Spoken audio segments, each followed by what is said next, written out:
안녕하세요. 오늘은 모공각화증에 대해서 설명을 좀 드릴 건데요. 모공각화증 중에서 특히 사춘기에서 이제 시작을 하는 모공각화증에 대해서 설명을 좀 드릴게요. 보통 보면 이제 모공각화증이 시작하는 시기는 사춘기부터 시작을 하는데요. 이제 사춘기 때부터 시작을 하니까 애들이 이게 닭살이 생기기 시작하면 엄청 스트레스를 받아요. 그래서 이제 부모님들이 상담을 하러 많이 오시는데요. 원장님, 저 애가 사춘기가 시작하면서부터 이제 여드름은 아닌데 팔하고 다리에 오돌돌돌 이제 불긋불긋 닭살이 생긴다고 얘기를 하시거든요. 근데 이제 학생들 같은 경우는 한 가지 문제가 생기면 그걸로 컴플렉스를 엄청 받아야 해요. 그러다 보니까 이제 공부에도 지장이 생기고 해서 오셔서 이제 상담을 받고 진료를 하는 편이거든요. 보면은 이제 모공각화증이 잘 생기는 유형을 이제 이렇게 보면은 되게 좀 열이 많은 체질이 많아요. 물론 그 열이 많은 체질 중에서도 실열형이나 허열형이 좀 있는데요. 또 거기다가 아토피나 태열이 있었던 학생들 같은 경우도 많이 생기고요. 여드름이 좀 잘 나는 체질에도 이게 모공각화증이 제일 생기는 편이에요. 이제 이 모공각화증 보이시죠? 모공 하나하나에 염증이 생기고 좀 심한 경우에는 이 모공 하나하나에 나중에 좀 시간이 지나다 보면은 한 나이 들어서는 이 까맣게 해서 좀 점처럼 보이는 경우도 있어요.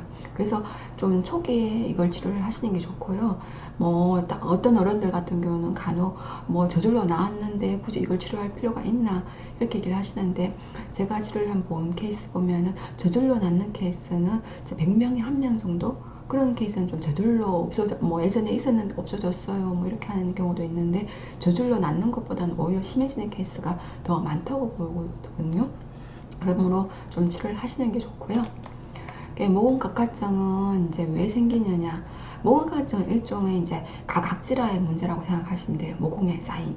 왜 모공에 각질이 가면 쌓이느냐? 이제 모공은 몸속의 어떤 열 밸런스를 조절하는 이제 기관인데, 이제 우리가 너무 몸에 열이 많이 쌓이면 모공으로 우리가 열을 좀 밖으로 배출을 해서 이제 쌓인 열을 좀 풀어줘야 되는데, 이 열 밸런스를 조절하는 이걸 잘 못하면 우리가 모공 하나 사이에 염증이 생기고 각질 시스템에서 이제 문제가 생기는 거거든요.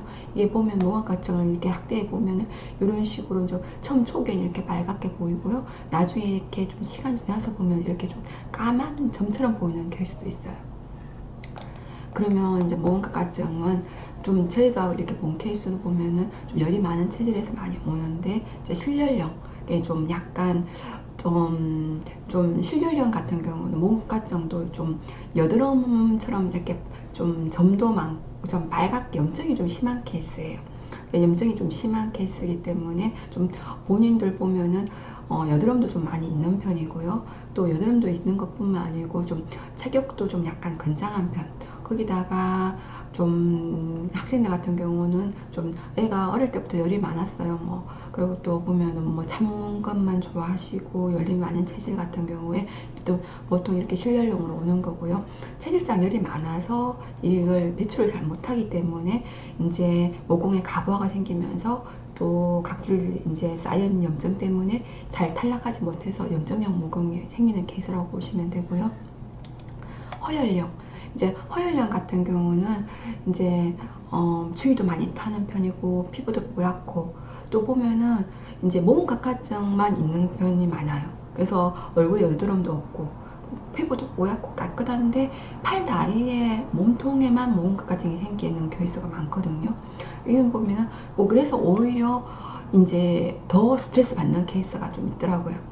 이 경우는 어떤 식이냐면 기운이 이제 허해서 또 소화기가 많이 약해서 내 몸속 열을 몸가끝이 배출할 힘이 없어서 생기는, 이제 보면은 모공각증이 생기는데, 허혈형 모공각증은 피부가 하얗고 또 염증도 보면은 좀 심한, 좀 짜잘짜잘하게 좀 생기는, 좀 모공각증 자체도 좀 약하게 생기면서도 좀 조금 나오는 편이라고 보시면 됩니다. 그러니까 모공각화증 가면 일단 오면은, 일단은 모공각화증을 치료는 어떤 식으로 하냐면은 가각질화돼서 배출이 이제 열이 잘 못 배출한 모공에 쌓인 이제 가각질화를 없애주는 게 이제 치료 핵심이라고 보시면 되고요. 자저희 같은 경우는 좀 전혀 한방 필링, 천연 약초, 뭐 미세 약초 침이라고도 하고 천연 필링이라고도 하는데 이제 이걸 자극을 줘서 가각질화되어 있는 부분을 좀 없애주고 또 그래서 모공으로 열을 좀 잘 배출할 수 있게 이런 식으로 치료를 하는 편이고요. 학생들 같은 경우는 보면 이제 뭐 학생들이 그렇게 치료를 받을 수 있을까 이렇게 생각을 하시는데 의외로 학생들 같은 경우는 이거에 어떤 컴플렉스가 있기 때문에 치료도 초등학교 한 5학년, 6학년만 돼도 치료를 제법 잘 받았고요. 또 효과도 많이 좋은 편입니다. 사춘기 모공각화증 때문에 이제 고민이신 학부모시라면 한번 한의원에서 치료를 받아보시면 많이들 만족을 하실 거예요. 오늘은 사춘기 모공각화증에 대해서 설명을 좀 드렸습니다.